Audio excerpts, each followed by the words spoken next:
Kayaknya aku udah mulai mencoba untuk berubah deh sekarang.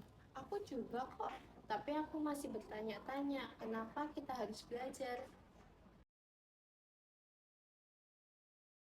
Coba kamu bayangkan kalau misalkan kita jalan itu tanpa tujuan. Iya sih, pasti bingung ya mau kemana. Nah, belajar juga kayak gitu. Jadi belajar itu sebagai petunjuk arah ya? Nah, betul. Sekarang aku mau tanya deh, cita-cita kamu apa sih?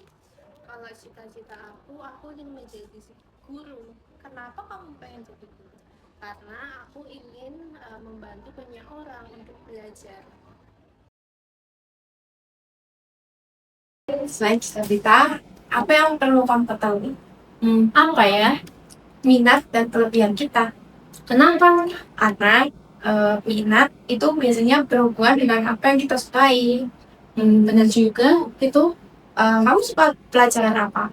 Kalau aku lebih suka bahasa Indonesia. Nah, itu juga bisa jadi petunjuk tentang potensi apa yang kamu miliki. Oh, jadi begitu ya? Iya. Aku sering melihat orang sukses. Kadang aku berpikir apakah aku bisa menjadi seperti orang sukses itu yang sering aku lihat. Orang sukses juga pernah menjadi belajar seperti kita.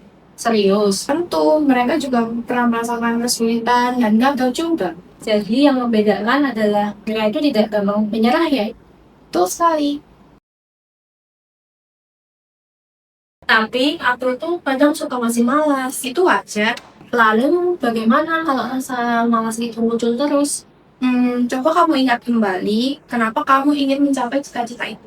Jadi kembali pada tujuan awal ya? Iya. Orang tuaku selalu menyuruh aku untuk belajar. Orang tuaku juga kok. Tapi aku menganggap itu tuh sangat menyebalkan. Aku juga. Tapi mulai dari itu aku paham sih kalau belajar itu sangat penting. Karena mereka tuh ingin kita memiliki masa depan yang baik gak sih? Bisa juga.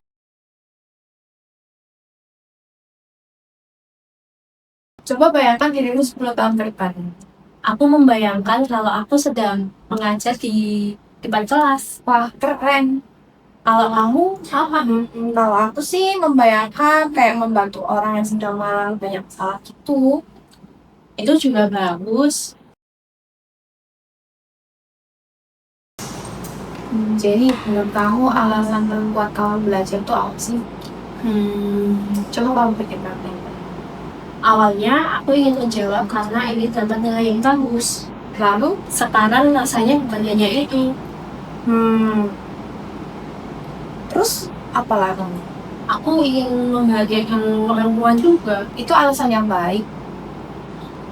Aku ingin menjadi orang yang bermanfaat untuk saat ini dan masa depan. Dulu aku menganggap belajar itu hanya kewajiban. Kalau sekarang aku lebih memikirkan kalau belajar itu hal yang harus aku lakukan untuk masa depan. Pemikiran kamu udah banyak berubah banget ya? Aku juga merasa begitu. Gimana perasaan kamu sekarang? Sekarang perasaan aku lebih semangat. Kenapa? Karena aku sekarang lebih tahu kenapa aku harus selalu berusaha. Dan ketika seseorang memiliki alasan yang kuat, biasanya dia itu akan lebih mudah bertahan saat kita menghadapi kesulitan sih. Aku setuju sih dengan pemikiran dari kamu itu. Jadi jangan lupa alasan itu ya. Iya, pasti. Karena alasan itu tuh yang akan menjadikan motivasi kita. Terima kasih lah sebelumnya untuk percakapan kita tadi dari kita ini, karena kita ini yang berdiskusi tentang cita-cita kita untuk masa depan. Jadi sekarang aku juga sudah memiliki tujuan dan juga cita-cita di masa depan. Sama-sama Jenny. Berarti sekarang yang kamu pelajari sekarang ini juga bagian dari cita-cita kamu. Iya, dan aku baru menyadari untuk itu sekarang. Dan sekarang aku mempunyai alasan kuat untuk belajar lagi. Sama, aku juga kok.